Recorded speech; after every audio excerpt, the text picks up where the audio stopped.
ECU? Do you bleed purple and gold? Are you ready to hoist the colors? Hoist the colors! It's time for the most in-depth look into the world of ECU athletics. Welcome to Hoist the Colors with your host, Stephen Igo on 94.3 The Game. Watch the show live on Facebook And at 943thegame.com. Here's Stephen Igo. Of Hoist the Colors on January 30th, almost into the month of February. That means that college baseball is almost here. We are, 14 days away from ECU baseball beginning its new season. Looking forward to that. We'll continue to get into we got to get back into our roster rundown. It just clicked in my head. We'll start that again on Monday. We also have another exciting edition of our new segment, Better Even Worse, where we're looking at the ECU football roster and how the position rooms stack up against last season. Today we will do the running back position. Looking forward to that. And it's a free-for-all Friday because it's not a football Friday. College football is over. The Super Bowl is more than a week away, so we will look at the Super Bowl preview a little bit early today, get some thoughts on it. But I'm really going to use today's show kind of a chance to look into other sports and also recap what has been a busy offseason for Major League Baseball because that is on the horizon as well. So free-for-all Friday, comment section open, YouTube, Facebook, X. You got something to say, got a question, drop in the chat, and we will get to it. Sup Dogs is our sponsor today. They bring you Bobby Howard. He's back in studio. He is getting geared up for the snow, as we all are, especially those of us with young children. Assuming it actually hits us, Bobby, unlike the ice last week. But welcome back in. Yeah, that was the most uneventful non-ice storm out there. But it seems like even like a worst-case scenario we were talking about, or not worst case, like if it just completely misses us, we're still getting like 1 to 3 inches, I guess. Allegedly. But kids are we haven't quite told them the extent of the snow yet, just to protect them because they could get a little overly excited, as you would anticipate a 6 and 4-year-old and even 2-year-old to get. But we have inner tubes ready. We're ready to go sledding. We got our hill scouted out, so we're ready to attack the weekend. And I'll be honest, the best thing about it is it's actually hitting on a weekend, so I don't have to take off work to go sledding with my kids. That is true. If it works out, it honestly will be pretty good. We were talking earlier, will we have a show Monday? The plan as of now is to have a show Monday. Philip Pilkington, who is producing today's show, he's going back to Charlotte. He plans to be back on Monday. We'll see how the weather is. If worst-case scenario strikes, Dominic Kasolke will try to make his way into the studio. And I don't know, something about Dom driving through the snow kind of scares me, but hopefully the roads are in decent shape by then, Philip. Yeah, he is from the beach, so I don't know how much he knows about the snow, but yeah. Look, I'm going to Charlotte this weekend because if I don't go, it'll be my last chance to go till Easter to see my family, even though I've been at home a lot lately. Don't want to wait till end of April. And there's not much going on. I can watch the one Pirate sporting event this weekend from my parents' couch. And, they're only supposed to get like 3 to 5 inches there. I think by Monday morning, it's all interstate to get here. I mean, the biggest worry would be getting out of my parents' neighborhood. And my dad's got a 4-wheel drive pickup truck, so I guess he could tow me to the front of the neighborhood, and then it's like less than a mile to the interstate, and that road will probably be scraped because there's so many neighborhoods on that road. So, yeah, I'm not really worried about Monday. But, I guess crazier stuff has happened. Crazier stuff has happened. We'll see how the weekend develops. All right, so we'll get into our better, even worse discussion segment 2. Early thoughts on Super Bowl 60. I feel like I'm kind of this way with every Super Bowl unless my team's playing in it. I'm just not invested right now. Maybe I'll get more invested this, starting next week when it's on the horizon. I will say I listened to a Sam Darnold interview on the way over on the Dan Patrick Show, and I don't know if I've ever listened to a Sam Darnold interview. But I was about to ask, why are you listening to a Sam Darnold interview? It just happened to be on the radio.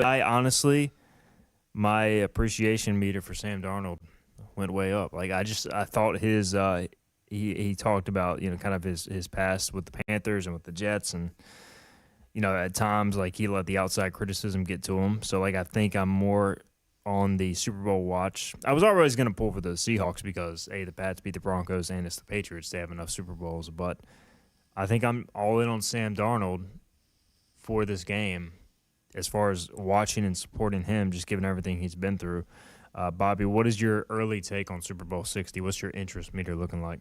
I'm with you. It's probably going to creep up. This time next week when we have a show again, I'll be pretty ready for it. I'm right now more excited for the food and the beverages and just more hanging out with friends. But, you can't help but be happy for Sam Darnold.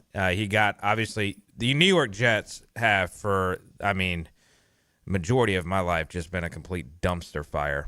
I really liked Sam Darnold coming out of USC. He was one of just like my favorite quarterbacks I enjoyed watching. And obviously the talent is there. And I think that's proof, too, to some of these teams that draft these young guys. There's so much pressure on them to come out and just perform as rookies. And it's just not realistic. Like, obviously, if these guys are getting drafted, in the first round and as top picks, they're talented. So the talent was never really a question. It was getting the right situation.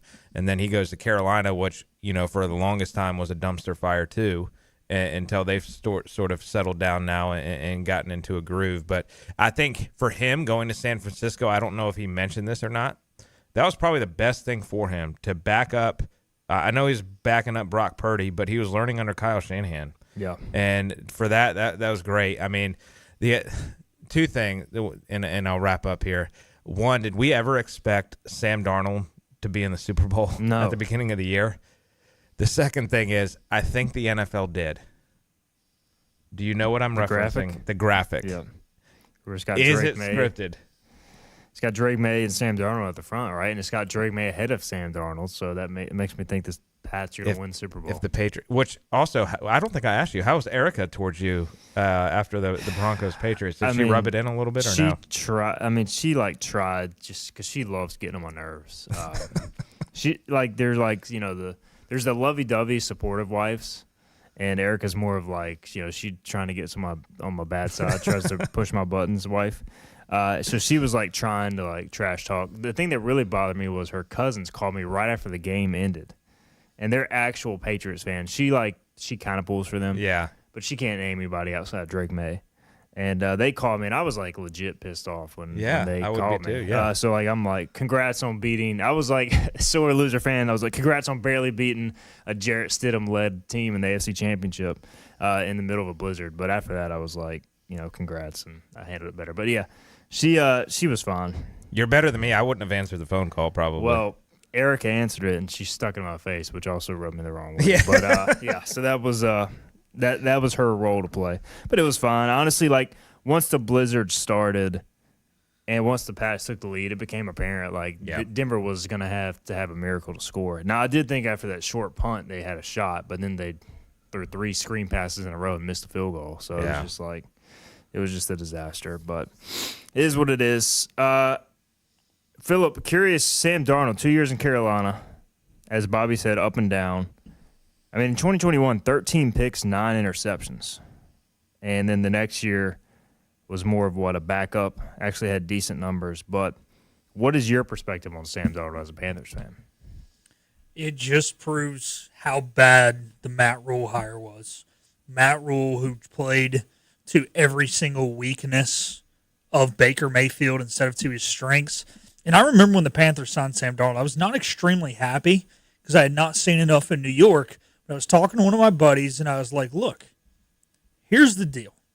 He's with the Jets, who historically have been terrible with quarterbacks. If you look at Jim Plunkett's numbers with New England before he went to the Raiders, they were bad. If you look at Steve Young's numbers with Tampa before he went to the 49ers, they were bad. It's all about putting guys in the right situation. That's all we got to do. Guess what we didn't do?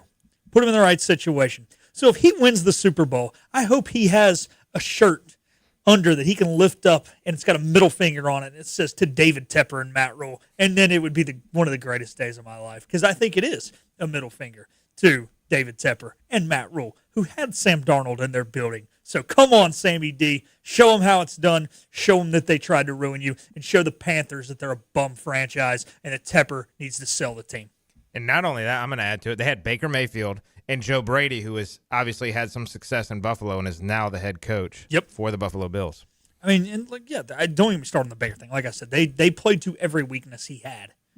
I knew he was. I didn't know if Sam Darnold was going to go off and be something. We knew Baker Mayfield had Browns Baker Mayfield. I still don't understand why the Browns let Baker Mayfield go. That's one of the most puzzling things to me in NFL history. Because they decided to bring in somebody on a guaranteed contract that had a special affinity for massage therapists.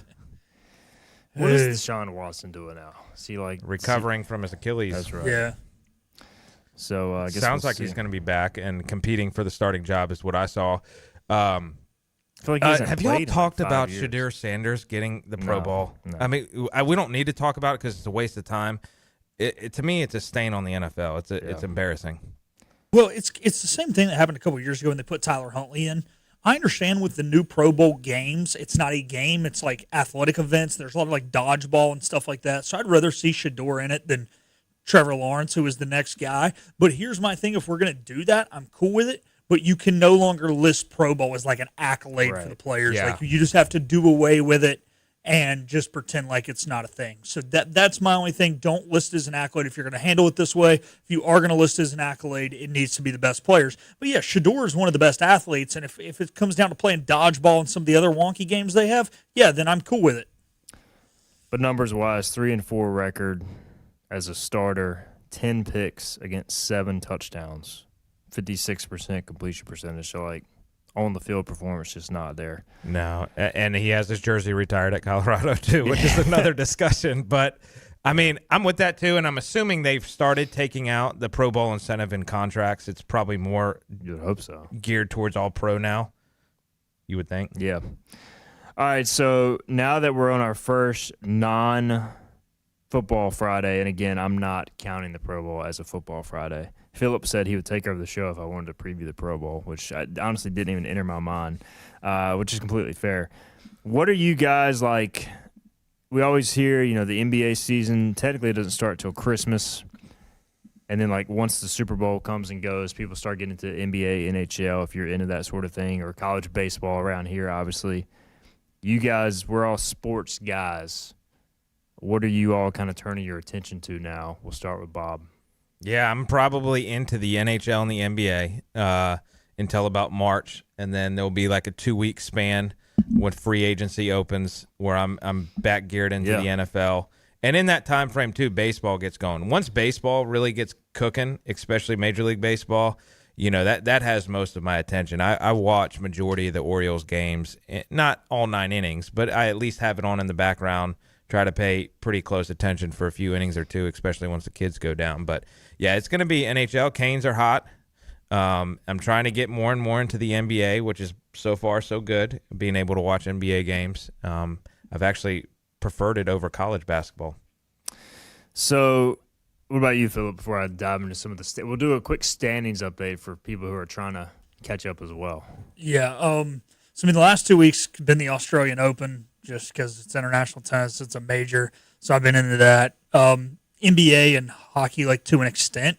College basketball to an extent. I'm kind of trying to ramp up all 3 of those. I did a bad job with all those early. So getting into that. And then, the Olympics is starting next week. So then you're right into the Olympics and then the World Baseball Classic right after the Olympics. So actually, everybody's saying it's a dry time. This is when the bulk of college basketball season is happening. Like I said, NBA, NHL is going to be taking that Olympic break. But, hey, there are some rising stars in the NBA, and they proved that last night. Con Knipple, Cooper Flagg, both career highs in that game against each other. Cooper Flagg, the first teenager in NBA history to score more than 45 points in a game. He had 49 last night. So, hey, man, the stars are there. They're just different than the stars we're used to. And, Giannis sounds like he's on the trade block. There's some NBA drama coming up. And, yeah, man, I'm here for it. I actually, one more thing. I'm wearing the hat today. How could I forget? The MLS season is right upon us. How could here. you forget? How could I forget? I have my Charlotte FC hat on. We are ready to go. The season kicks off in about 3 weeks. Screw the Champions League, Premier League. This is United States American Soccer. Give me MLS. You a little butthurt of the way the last couple of weeks have gone? Is that what I'm getting? No. Hey, we handled business in the UCL. That's what the focus is on right now. Yeah, that's kind of how I'm feeling right now because we handled business too, but Premier League, yeah. These guys over here talking soccer. Hey, it's a football Friday, am I right? This is true.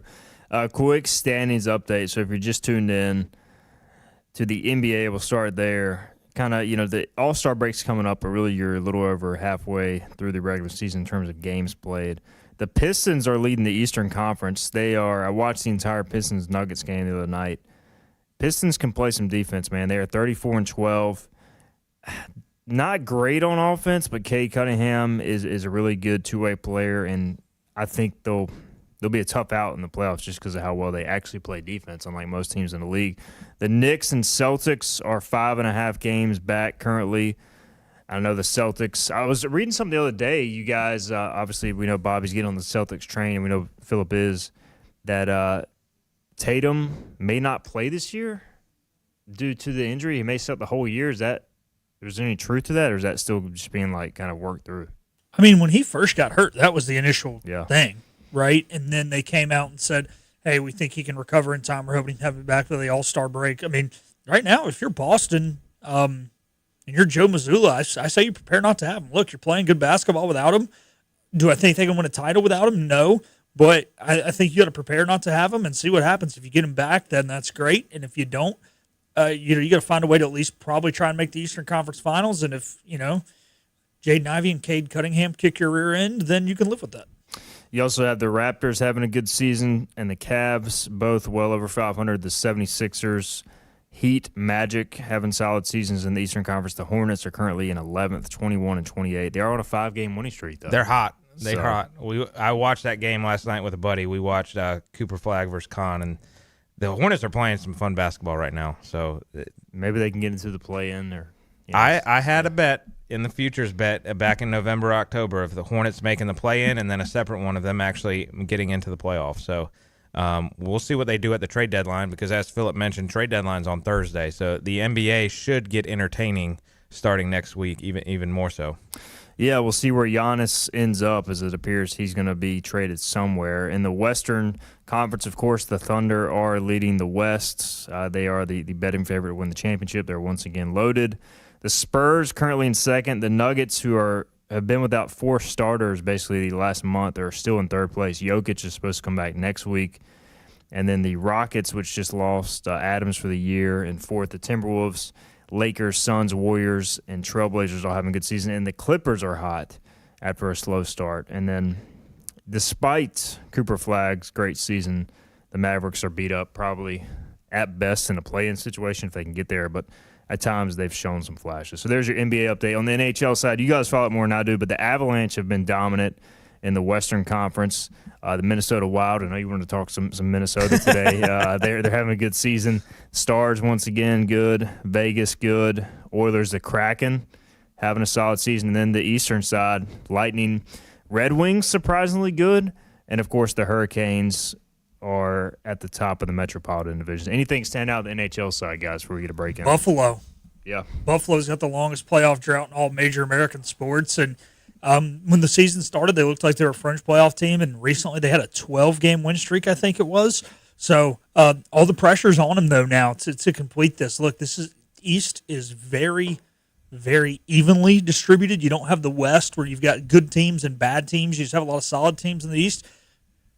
There's not going to be hockey played for 3 weeks, or at least NHL hockey, because of the Olympics. When they go away and come back, can Buffalo find a way to stay consistent enough to make this? They don't have to put together big runs, but they've got to stay consistent. And right now, there's a lot of teams nipping their heels, including a team like Florida, who's on the outside looking in right now, who firmly believes if they can get healthy, that they would not only be forced to make the playoffs but win the cup. That was my thing. I was actually thinking about this morning. How do these teams respond after that 3-week window? I think that's going to be huge. And the Canes had a massive win last night. They were down by 2 goals with 2 minutes left and came back and won. They scored 3 goals in the last 2 minutes.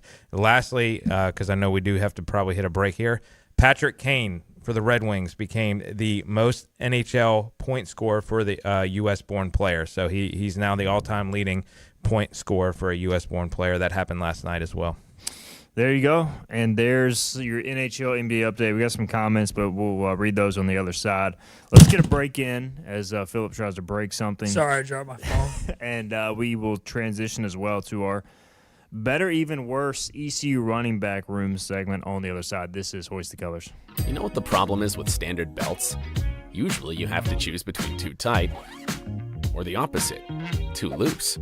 But with Anson Belt and Buckle, you don't have to choose. We got rid of the holes and instead have a track system designed for micro adjustability. That way you can enjoy a perfect fit every time. Anson Belt and Buckle. Find your perfect fit today.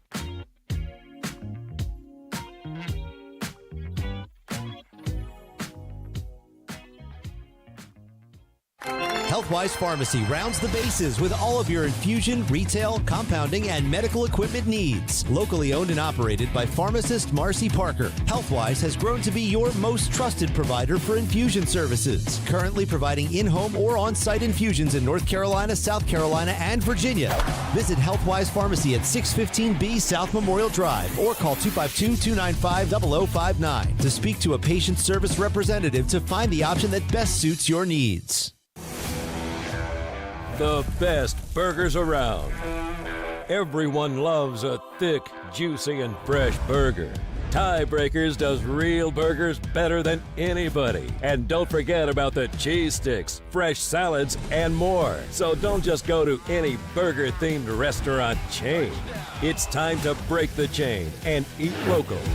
Tiebreakers, burgers and sports at its best. Go Pirates! Arrgh! In this age of globalization, we've learned that bigger isn't always better. Ever tried to get phone help from a big corporation from a real person? Right. That's what's so nice about Phelps Chevrolet. After more than 50 years serving our community, Phelps remains family-owned and operated. Mike, Daryl, Wave, West, Alan, and Clay deliver hometown service and integrity, same as always. They share your experience, they share your values, and they are ready to help with any motoring need. Come get you one. Daughtridge Gas and Oil has been your dependable propane supplier for 95 years. Their trained technicians can service and properly install all your propane and natural gas appliances. Plus, Daughtridge Gas and Oil is your backyard expert with fire pits, grills, smokers, and more, including quality outdoor furniture at their Greenville Patio and Hearth Shop at 1901 Charles Boulevard. Go by and see the knowledgeable staff at Daughtridge Gas and Oil for propane delivery or call 756-1345. You have a choice when you invest in insurance, and when you choose First State Insurance Advisors, you're working with people you can trust. Clark Stallings has deep ties in the community. His team, including Keaton Smith, Regina Asby, Phil Leva, Max Joyner Jr., Max Joyner III, and Ginger Smith, provides knowledgeable and professional advice. First State Insurance Advisors is an independent insurance agency. They offer all types of personal insurance as well as various types for business. Call or email First State Insurance Advisors today. We want to be your trusted choice. Pirates play here. Time to play the game! This is Hoist the Colors with Stephen Igo on 94.3 The Game. Welcome back in. We'll get to our running back segment here in a second. Running back discussion, I should say. Tim Smith is in the chat, who Bobby Harvard knows quite well. And he says he's looking forward to the Carolina Hurricanes / Whalers in ECU baseball. Yeah, didn't the Hurricanes pull off like they were trailing by 2 with 2 minutes to go or something? They came back and won? Yep, they were down by 2. Scored. They pulled their goalie, scored 2 goals to tie it up, and then ended up scoring a third goal in that frame to end up winning the game. Crazy. You just said that last segment. Clearly, Stephen was not listening to a word you were saying. I was probably looking at the NBA standings. I wasn't going to call him out for it. I was. I don't care. Hey, sometimes, you space out. You guys know the deal. It happens. Davey Jones says he likes watching professional golf on TV. Yeah, the Masters aren't too far away, right after March Madness as well. So, there is a lot coming up. We're in a little bit of a lull right now. Tim Smith says, how can you say defense and NBA in the same sentence? I'm telling you, Tim, the Pistons are like one of the few teams that actually play defense. So, if you want to watch them defense, watch them. So, I also have a theory on this because I'd always thought the same thing. I also think part of it, some of these guys in the NBA, they're such elite shooters too that I think their scoring, like their skills, are just. It makes the defense look a lot worse than it actually is. It's still not great. I'm not saying it's buckled down. And nobody defense. wants to get hurt. Right, exactly. In the playoffs, it's a little different. But I have, and maybe it's my mindset towards watching the NBA has been more of an appreciation for the skills that they have as scorers. Jansen Kidd hopes his magic can get going down the stretch. So I think they'll be in the playoffs, Jansen. I don't know if they're going to go very far. Heard some drama between Banchero and the head coach down there in Orlando. Maybe we'll see what happens there. Maybe something before the trade deadline. All right. Let's get into this discussion. I'll answer more of these questions next segment. So ECU running back room, better, even worse. We're doing this breakdown for every position coming out of the transfer portal window. So to give it a rundown, departures from the ECU running back room. Rodney Freeman is off to Duke. London Montgomery, who ran for 742 yards last season, transferred to Florida. Marlon Gunn Jr., who ran for 582 yards, graduated. Parker Jenkins, who ran for 256 yards, transferred to Lamar. Returners, the Pirates have TJ Engelman coming back. He ran for 306 yards last season as a redshirt freshman, 5.2 yards per carry. DeJuan Lacey had a touchdown run at Coastal Carolina, suffered a season-ending knee injury. He'll likely miss most of the spring and be back for the summer. He's back. And then incoming transfers, Ashton Gray from North Texas, 377, 6.5 yards per carry last season as a redshirt freshman, 5 touchdowns. Michael Allen comes in, Greenville native from Marshall, who spent time at UNLV and NC State.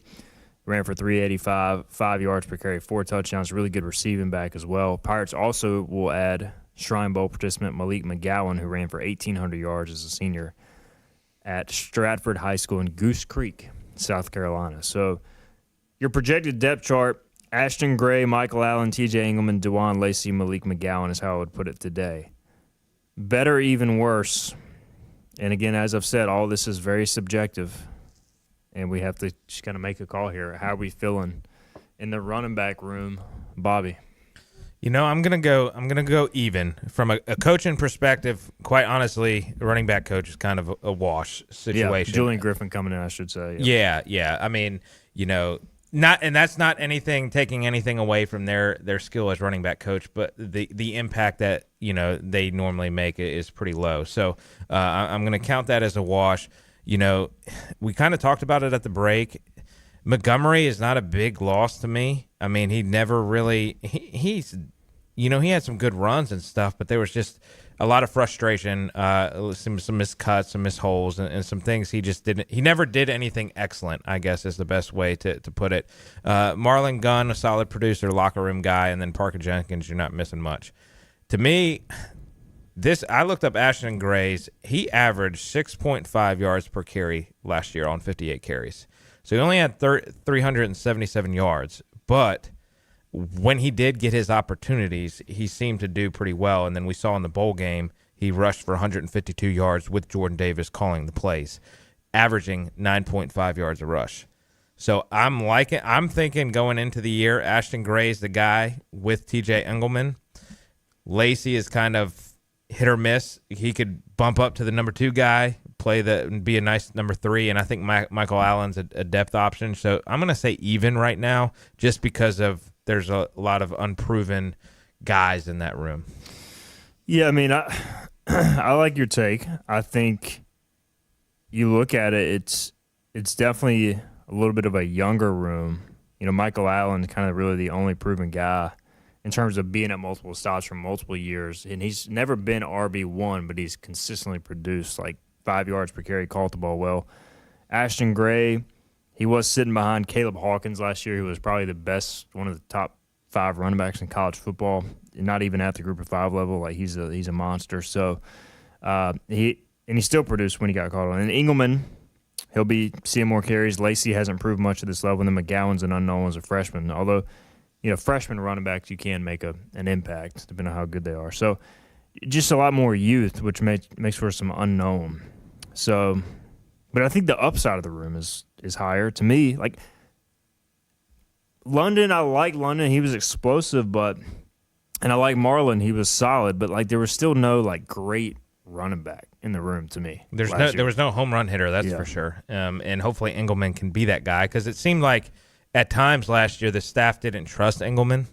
But he seemed, was it the Memphis game? Or was there a game before the Memphis? It was a Tulane game. He came in and ran that's really exactly well out of nowhere. Yeah. And I thought he'd get more opportunities than he did after that. But I don't know whether it was pass pro or that sort of thing. And that's going to be what's interesting with this offense. You know, being an air raid offense, people think throwing the football. But I've said it before, like, the establishing the run is going to open up everything else. I mean, some of our best rushing years we had at ECU were in that air raid offense with Tay Cooper, Reggie Bullock. Some of those guys were just able to go on some long runs and really be effective in the run game. What's your take, Philip, on the running back room? I'm going to go even. You know, honestly, I feel not as good going into this year as I did going into last year. However, I thought last year was a major disappointment in that room. I thought we'd see someone emerge, and we just never did. I think last year's had more potential than this year's. I think this year's has more potential than what last year's ended up being. And, yeah, it's just one of those things where I feel like coming into this year, you don't truthfully have a number one. I mean, probably the kid who transferred in from North Texas will be the number one. I think TJ Engelman will continue to get better. This will be his third year in the program, second year with, you know, using eligibility. He didn't see any burn really his first year, but at least was in college football. And it kind of feels like it did last year going into, you know, with Gunn and Montgomery. It's like, okay, so who's it going to be? And it never really became a true number one guy, and it's kind of how we feel now. But I think they'll surprise us in a good way. But right now, I don't have a reason to go out there and say better, I guess. And there's no real reason to say worse because I don't think this is a bad room. Right. I think to me it's even or better unless, you know, the only thing that concerns me a little bit is I don't think the depth is great. Like if you lose a guy to injury, especially with DeJuan Lacey coming off an injury, I would feel a little bit uncertain about the depth of the room. But I think, you know, for me, the potential of Ashton Gray being RB1. So last year, to give some perspective, London Montgomery had 157 rushing attempts. He had 22 missed forced tackles on 157 rushing attempts per Pro Football Focus. Ashton Gray needed 58 carries to get 15 missed forced tackle attempts. So what is that? A third of London's carries and almost, you know, had just as many, 7 less missed forced tackles. So, like, to me, he proved he can make guys miss. He can hit the home run. He can run through contact. He's 6 foot, 208 pounds. High school quarterback who transitioned to running back. I think he's just going to keep getting better to me. So, like, I think the potential of him being RB1 and getting the lion's share of the carries, I'm going to go better. Because I think if he works out, I think you have a really good running back room with kind of a potential bell cow type back. But that's, you know, me projecting him as a true RB1. You know, even if he ends up just being solid and Michael Allen, T.J. Engelman are solid and Lacey solid, then I think you have an even situation compared to last year. That's kind of how I see it. I think that's a fair take because I do agree. I don't think, like, if London Montgomery is coming back, I don't think we think he's a true RB1. Yeah. Gray has that RB1 potential, and maybe Engelman is your spell guy. And I do like the addition of Michael Allen from a standpoint of veteran depth. I think that could provide a lot to this room as well. I'm excited. You know, we heard a lot about DeJuan Lacey. Yeah. I hated he got the injury. I'm excited to see what he can bring because I feel like he has some stuff to him, and excited to see that. Will he be full go in spring ball? I think he will be limited, from what I understand. I think it'll be more of a summer thing. And I think, too, the last thing you want to do is push him back too early to where he gets re-injured in the spring. But I have not heard an official update. I just know they loved him in winter workouts last year. Like, he was crushing it in the weight room, had a minor injury, then missed spring ball, and then obviously ended up injured in the season. So I think they'll be careful with him, but they love his personality, his size, and he's shifty as well. And he's got the type of running style he needs, you know, healthy knees, obviously, to maintain that. All right. Tim in the chat says, I would say even leaning to better because even if this year's running backs came back, we would be dealing with the changes at O-line. So on paper, this year's group leans to being better. Yeah, the O-line is the biggest question with the running game. I think you're going to be solid at running back if healthy at the worst as far as us projecting it. So there is your even better or worse ECU running back room compared to last year. We will talk about the wide receiver position on Monday show, so stay tuned for that, assuming we have a show. So looking forward to that discussion because a lot of new faces, a lot of old faces leaving the wide receiver room. We'll get a break in. We'll come back. We'll continue on Hoist the Colors.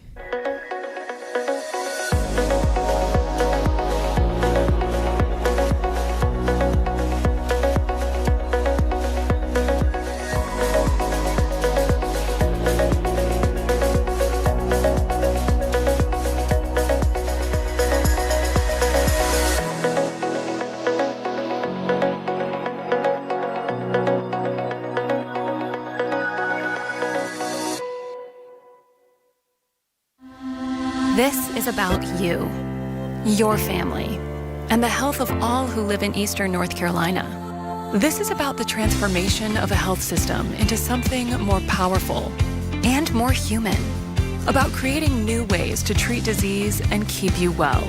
This is about ECU Health, which is to say, it's really all about you. ECU Health. Minds, hearts, purpose. You have a choice when you invest in insurance, and when you choose First State Insurance Advisors, you're working with people you can trust. Clark Stallings has deep ties in the community. His team, including Keaton Smith, Regina Asby, Phil Leyva, Max Joyner Jr., Max Joyner III, and Ginger Smith, provides knowledgeable and professional advice. First State Insurance Advisors is an independent insurance agency. They offer all types of personal insurance as well as various types for business. Call or email First State Insurance Advisors today. We want to be your trusted choice agency. Acre Station Meat Farm, along with Lane Angus Beef, bring you Farm to Fork Beef. Stock your freezers now with affordable beef boxes, just in time for the grilling season. Farm to Fork Beef brings quality local beef to your family. From your traditional butcher shop, Acre Station Meat Farm. Come on down to Acre Station Meat Farm and find out why we're #1 in fresh cuts and friendly service. Acre Station Meat Farm, Highway 32 North, Pinetown. At National Finance, we're all about hometown support, just like ECU football. National Finance helps us win on and off the field. They've got your back when you need it most. Fast, easy personal loans for life's big plays. And just like us, they're committed to Eastern North Carolina. National Finance, proud supporters of ECU athletics. Visit nfcmoney.com for loans as fast as today. Make every day electric on the Kawasaki Electro 20 electric balance bike. Maximize the fun with long run times, impressive top speed, and Kawasaki build quality. Easy adjustability and smooth handling make everyday riding more enjoyable. And the standard MTB type tires provide off-pavement capability. The Kawasaki Electro 20 is the electric balance bike that's built to rip. Go to Ron Ayers Motorsports, Memorial Drive north of the airport, Greenville.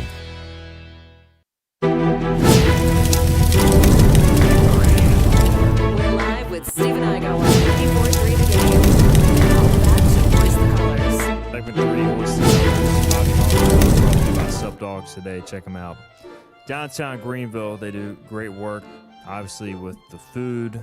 Multiple-time Barstool Best Bar champion. And their support of ECU Athletics goes a long way. So support them in return. Philip Bilkin producing. Jay Hobbs in the chat. He says, who will be the top kick and punt receiver? I'm guessing, Jay Hobbs, you mean returner. Kyler Pearson, from what I understand, is going to be back with the extra year of eligibility, so I would anticipate him. But also our guy from Miami, Ray Joseph, could be a candidate. Hopefully he's a better returner than Ray McLeod. Is Ray McLeod really a bad returner in professional ranks? Yeah, he's not that good. Well, I think if your name is Ray, you have to be a good return man. So I'm just going to say Ray Joseph is a possibility for ECU. But there's always a million of those guys. Landon Sides could do some return. Brock. So there's no shortage of punt returners. But if Pearson's back, he'll get first shot, I think, given his experience and success last year. All right. It's been a busy offseason for Major League Baseball, and we haven't really talked about it at all. To tie this into ECU ties, Mackenzie Gore was traded. Obviously, he was a one-time ECU signee, has spent parts of his offseason living with Cliff Godwin in the past, so he's still within the program as far as invested in it. he was traded from the Nationals to the Rangers. And really, there's been a ton of significant moves. So I'm just going to run down some of the more notable ones, and we'll kind of react to it, share our thoughts on the offseason thus far, because we're all MLB guys. Obviously, there's a lot of ECU players in MLB. We'll talk about MLB throughout the year. Bobby's an O's fan. I'm a Mariners fan. Philip's a Red Sox fan. So notable moves. The New York Mets signed Bo Bichette. They also traded for Freddie Peralta. So they've had a good offseason. They also signed Jorge Polanco from the Mariners. Alex Bregman went to the Cubs. Kyle Tucker went to the Dodgers.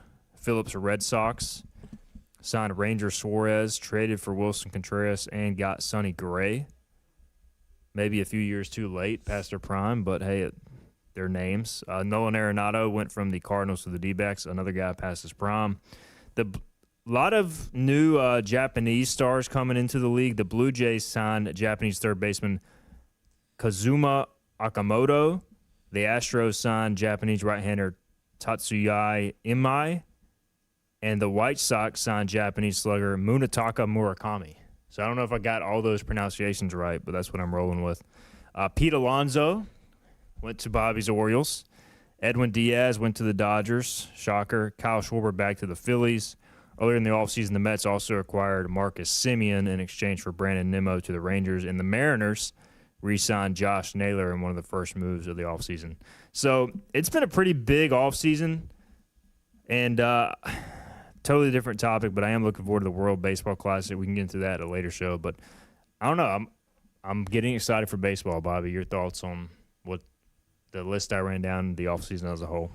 Yeah, I think the Kyle Tucker to the Dodgers is just a whole separate discussion. I think that's disgusting, and just the Dodgers are just probably one of the most hated franchises in sports right now, just the way things are going about. So I'll try to leave that one alone. I think, and I'll focus on the Orioles. I do think, because this will tie into Phillips Red Sox here, the Red Sox stole Ranger Suarez directly out of the hands of the Baltimore Orioles. Really? They came in because there was a player that y'all lost out on in Boston. It may have been Bregman trying to re-sign. Yeah, it was trying to re-sign Bregman. So once they lost out on Bregman, they looped back and re-signed Ranger, which then took him out of the Baltimore's hands.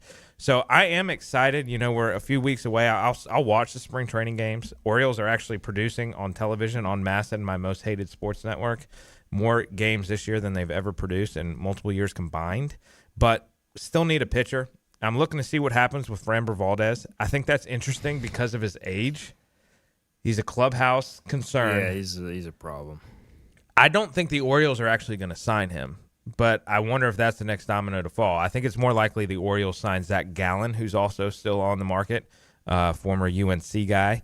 And then also Chris Bassett, I've heard, is kind of a fallback option. I've actually seen Valdez potentially to San Francisco or San Diego, which would be interesting. So the Red Sox have been busy, Philip, and look, they don't throw around as much money as the Dodgers, but they spend a lot of money. And even the Ranger Suarez deal, to me, the big free agent deal is kind of scary. I mean, he's a 30-year-old left-handed pitcher coming off the most innings he's thrown back-to-back years. So, 5-year, $200 million deal or something like that? I guess we'll see how it works out, but what's your thought on the Red Sox offseason? First off, Pirate-related thing inside Pirate Athletics for Monday has been canceled. Just to inform all the Pirate fans, and it's totally off topic, but we just got the word on that. Okay, as for the Red Sox, is it too much? Yes. Does it make sense on the surface to pay that guy that much? No. Right now, the Red Sox have 10 pitchers that they legit think can be starters. It would not surprise me in the 26-man era to see the Sox go with maybe a 6-man staff. They actually have the ability to. They've got the depth on the mound that if a guy gets hurt, they're not going to be that worried about, issues really in putting together a rotation. So the fact that they have the depth that they do right now, they are clearly going in with the mindset of we want to be able to have pitchers. We have a lot of young position players. Last year we had too many position players and not enough pitchers. Yes, the losing Bregman kind of stunk, but there are bodies there. There's like already way too many outfielders on this roster. So they're just going for pitching depth and starter depth. And if you got to overpay a little bit, I mean, hey, John finally opened up his little tight man purse, so I'll take it. There you go. By the way, I meant to mention this earlier. Josh Gross, former ECU pitcher, he was traded again, this time from the Rockies to the D-backs in exchange for Jake McCarthy. So he is now in the Diamondbacks organization, going from one not-so-friendly pitching organization to another, although not as bad. The Rockies are just an absolute dumpster fire. Hey, don't hate on Zach Agnos like that. I mean, look, Zach is in a tough situation with the Rockies, but he's doing his best. So the odds to win the World Series, no surprise, the Dodgers are number 1. Number 2, the Yankees. Can you guys, Bobby may be looking at it, but Philip, I already saw it. Can you name number 3?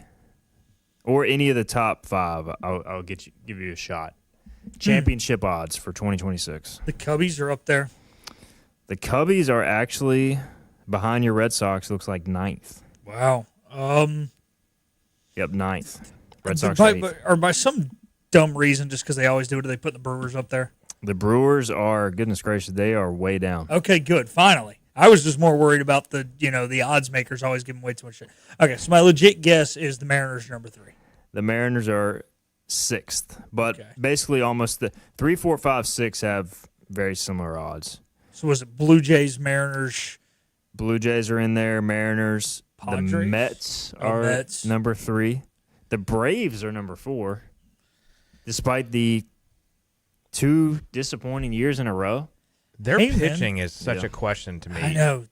Like, your best pitcher's Sale? And even though he threw like a Hall of Famer again last year, like, can you expect him at that age to duplicate that? They do make the managerial change. But let's talk about the manager. They bring in Walt Weiss? Yes. Yeah, they elevated the bench coach, right? Yeah, so Walt Weiss, his final year in Colorado, missed the playoffs with Charlie Blackmon, DJ LeMahieu, Nolan Arenado, Trevor Story, and Carlos Gonzalez. They fire him in the next 2 years. Bud Black takes him to the playoffs. Just saying. Now, the rotation wasn't great, and the bullpen was bad, and sometimes he had to leave some starters in some tough situations that hurt their numbers that year. But still, you got to win some games with that roster, and he did. So the Dodgers plus 210, Yankees plus 950, and then the Mets, Braves, Jays, Mariners, Phillies, Red Sox are all from plus 1,300 to plus 1,600, so they're all kind of in that next room. Bobby, your O's are plus 2,200. They're in the mix. So, and if they make one more big signing, maybe they jump up a little bit more. Yeah, they're trying to load up on pitching, and that's going to be the biggest question mark. I think they may lean towards that 6-man rotation too, kind of like what Philip is alluding to, just because of some of the injuries that they've had. The biggest question is Adley Rutschman going to bounce back to form, or is this who he is for the rest of his career? Is Gunnar Henderson going to bounce back? Sound like he dealt with a shoulder issue that we found out after the season may have impacted him some. So how do the bats bounce back? We finally got some right-handed power in the lineup too to protect some of those left-handed guys and Gunnar Henderson. I have a group of friends. We're planning a trip up for the Braves-Orioles game, which I'm ecstatic for. It's going to be it's a weekend series. Trying to sort through all of that, but hitting up Pickles Pub. I don't know. Have you gone Pickles Pub? Have you gone to Camden? Yeah, it's been several years. I've been twice. I'd see the M's play. Yeah, Pickles Pub is like a little pub right outside of Camden Yards and known for orange crushes. So I believe Sup Crush, I don't want to get this incorrect, I believe Sup Crush got their orange crushes from Maryland, and there is the origination of it. There you go. So, I need to look in when the Mariners play the O's this year to see if I can make it. All right, and then dead last, not surprisingly, the Rockies at plus 50,000. Who do you think is tied with the Rockies for the worst odds to win the World Series? It's no longer the A's. It's no longer the White Sox. Oof. They traded a player that I mentioned earlier that with ECU ties. Oh, Nationals. The Nationals are plus 50,000. Sorry, Wags. They are tearing it down. The Cardinals are near the bottom as well. So Alec Burleson, if he has another good year, could be shipped off at the deadline, honestly, just given the fact that they're in kind of rebuild mode as well. And then the Marlins and Connor Norby are down this year. So the Pirate players should be getting a lot of ABs as they continue their development in the big leagues. All right, let's get a break in. We'll come back. Any other questions in the chat? I think there's a few I missed we'll get to as well. This is Hoist the Colors. You know what the problem is with standard belts?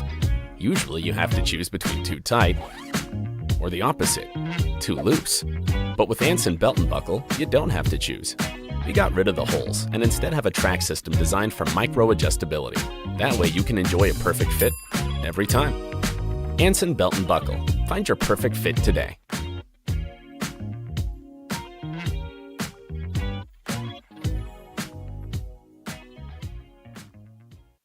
Daughtridge Gas and Oil has been your dependable propane supplier for 95 years. Their trained technicians can service and properly install all your propane and natural gas appliances. Plus, Daughtridge Gas and Oil is your backyard expert with fire pits, grills, smokers, and more, including quality outdoor furniture at their Greenville Patio and Hearth Shop at 1901 Charles Boulevard. Go by and see the knowledgeable staff at Daughtridge Gas and Oil for propane delivery or call 756-1345.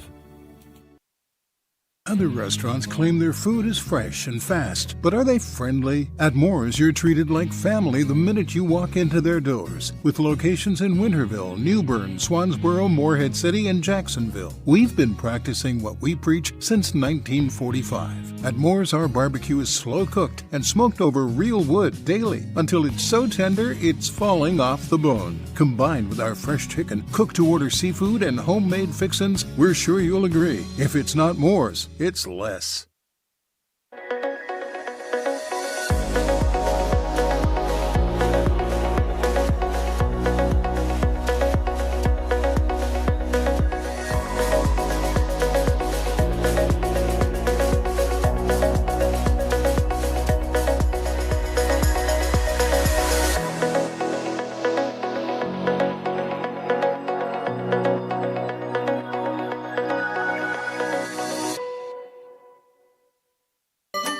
Your confidence makes everything look good.